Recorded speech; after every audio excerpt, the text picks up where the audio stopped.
vamos ao exemplo 4 para nós. Guys, tem algo que eu esqueci de comentar. A derivada, ela além de ser um limite, ela tem uma interpretação geométrica. A gente vai falar da interpretação geométrica um pouquinho mais para frente. Eu acho que é na próxima aula. Eu vou verificar. Ou é nessa aula, mas acho que é na próxima aula a gente vai dar a interpretação geométrica. A gente ainda vai ver um conceito depois de derivada que vai coincidir também com esse limite. Ou seja, mais uma importância da derivada. E esse conceito é justamente o de taxa de variação instantânea. Se lembrarem bem, lá naquelas aulas do slide, lá a gente fez todo um preparo e definiu o que era uma taxa. E depois a gente chegou em taxa média de variação. Então, o tipo de taxa que estudaram, que a gente estudou, taxa de variação, foi a taxa média. E assim como tem velocidade média, a velocidade é uma taxa de variação, ou seja, uma taxa média de variação, a gente também existem outras taxas de variação, taxas instantâneas. Então, a gente estuda esse conceito de taxa instantânea e a gente vai ver que a taxa de variação instantânea será também esse limite. Ou seja, quando se fala em taxa de variação, em inclinação da reta tangente, derivada, em termos de limite, tudo é basicamente a mesma coisa, só ganha nome de acordo com o contexto. Então, esse limite, ele de fato, ele tem uma importância grande, então ele ganha esse nome para a gente fazer esse estudo, mas a partir daí você também já conclui a questão da velocidade. Só porque eu lembrei, eu cortei aqui a fala, que a velocidade, a gente vai ver que a velocidade é uma taxa de variação, então ela está inclusa lá na taxa. Por isso que a velocidade que a gente viu coincidia com esse limite, porque na verdade ela era uma tal taxa de variação. E a taxa de variação será o mais importante que a gente vai estudar na nossa disciplina, é justamente a taxa de variação. A taxa de variação será utilizada daqui para frente em quase todas as aulas, e a gente vai ver diversos problemas principalmente na área de biologia, também na área de química, em estudos relacionados ao Covid, especialmente ali no comecinho da pandemia, para fazer projeções, usamos taxas de variação. Podemos ver um pouquinho mais ou menos de previsões, podemos fazer uma previsão de crescimento populacional. Então a taxa ela é muito ampla e vasta, mas não vamos fugir do nosso objetivo. Acabei na verdade desviando, fui falar da interpretação geométrica, acabei falando da taxa, da velocidade. Nosso foco desse vídeo, dessa parte, é esse exemplo de encontrar a derivada dessa função nesse número. Então tenha em mente que toda vez que a gente falar de derivada, pelo menos por enquanto, terá que ser de uma função em um número. Então não tem que ter essas duas informações. Não, por enquanto, a gente não sabe o que é apenas derivada de função. A gente vai ver no futuro derivada de função. Mas o que a gente estuda no momento é derivada de função e o número. Então temos que ter em mente que se for pedido para calcular uma derivada, tem que colocar em que número é. Nesse caso ele colocou no número A. Aí, número A, como assim? Então significa que a gente vai usar esse limite com esse Azinho aqui, ó. Muitas vezes se diz derivada em um número, por exemplo, 5. Aí no lugar do A você coloca o 5. Aqui vai ser 5, aqui vai ser 5. No lugar do A, aqui dentro do parênteses. Mas aqui optou-se por colocar um número A e tem um motivo especial para isso.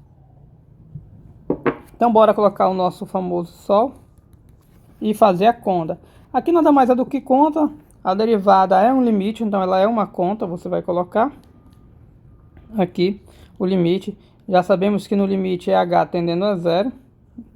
E o que é no limite? Primeiramente, o f de a mais h.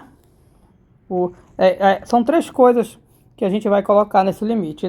São essas duas parcelas no numerador e essa parcela no denominador. Aqui é um h, então não tem muito o que fazer. Embaixo vai ser um h, aqui embaixo vai ser um h.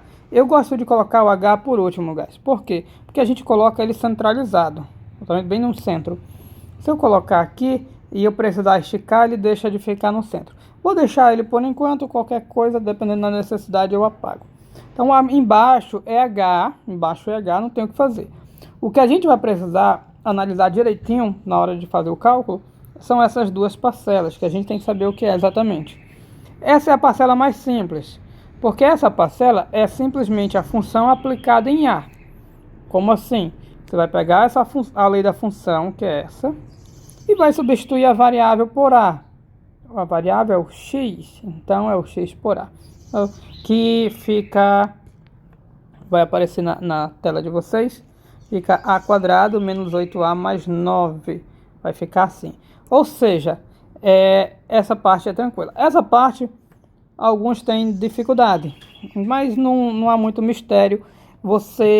Essa parte aqui, vamos tentar fazer a leitura. Aqui é um f, então é a nossa função.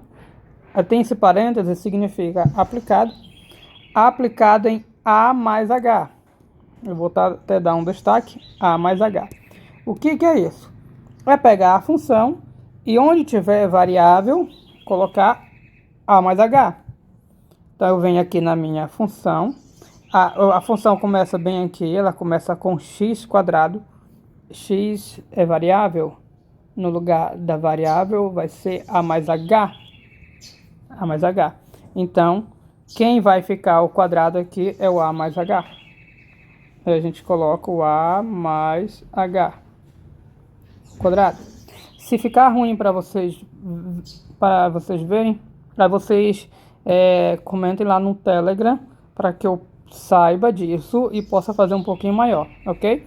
Mas como vocês provavelmente vão estar escrevendo neste exato momento, então, como eu já falei que aqui é um A, se eu fizesse assim, você já saberia que é um A. E é uma ideia, tá, guys? Procurem não assistir a aula aleatória, assim, fazendo outra coisa aleatória, porque é mais difícil. Tente conseguir um tempozinho para assistir a aula tranquila, pausar, escrever, play, e estão pausando e escrevendo. Continuando, não terminou. A nossa função em A mais H tem que escrever toda, e onde tiver variávelzinha, trocar, variável, né? Variável, trocar por A mais H. Então, depois de citar o x quadrado, ainda tem esse menos, a gente vai colocar o menos aqui. Vou precisar esticar. Eu vou fazer um traço decente. Tem aqui. Muito alto. Pronto. Bem aqui, esticar. Depois eu corto. Ok. Aí coloca o nosso menos. Depois menos. Aí vem o 8. Aí, veja que 8 multiplicando por x. Só que agora não é mais x. É A mais H. Então o 8 vai multiplicar por A mais H. Aí eu coloco o 8 e multiplico A mais H. Parêntese por causa da soma. Sempre que tiver multiplicação por soma, parêntese. E o A mais H é uma soma. Perceba que esse limite em particular eu estou fazendo lentamente, devagarzinho, só para você compreender cada passo, mas a ideia é que você pegue as manhas e depois vá direto com esse limite. Parei aqui, aí vem o mais 9. Coloca mais 9. Não tem variável, não precisa do A mais H. Ok? E no mais 9 finaliza a nossa função. Então finalizou essa primeira parcela. Aí que eu entro com esse menos. Eu vou, inclusive, eu podia deixar flutuante já desde já essa expressão para não ter que estar voltando nossa página. Então vou aqui deixar bem aqui nossa expressão do limite. É agora que eu entro com esse menos aqui, menos. E o que eu vou colocar? O f de A. Aí lembrando, o que é o f de A? É toda a nossa função. No lugar do x é o A. Então eu vou colocar ela toda. Parêntese de novo. Por que parêntese? Por causa desse menos. E são várias parcelas. Se fosse só uma parcela, não precisava. Então vamos colocar aqui é x, fica A. Vai ficar A quadrado menos 8A mais 9. Mais 9 e fecha parênteses. Pronto. Toda essa parte é o nosso f de A. O H embaixo, ok. Veja que ele já saiu do centro, então a gente vai apagar ele aqui, colocar ele bem aqui para ficar bonitinho. A gente coloca no centro e parece que eu adivinhei, deu quase que certo o nosso traço, sobrou só um pedacinho, não vou precisar nem apagar. Então, guys, agora calcular a derivada dessa função consiste em calcular esse limite. Como já atingimos 10 minutos, vou deixar o cálculo desse limite para o próximo vídeo e esse fica só para a parte da armação. Então, se um dia você quiser revisar a aula e já souber armar, já pode pular direto para o vídeo da conta, ok? Isso aí. Thanks.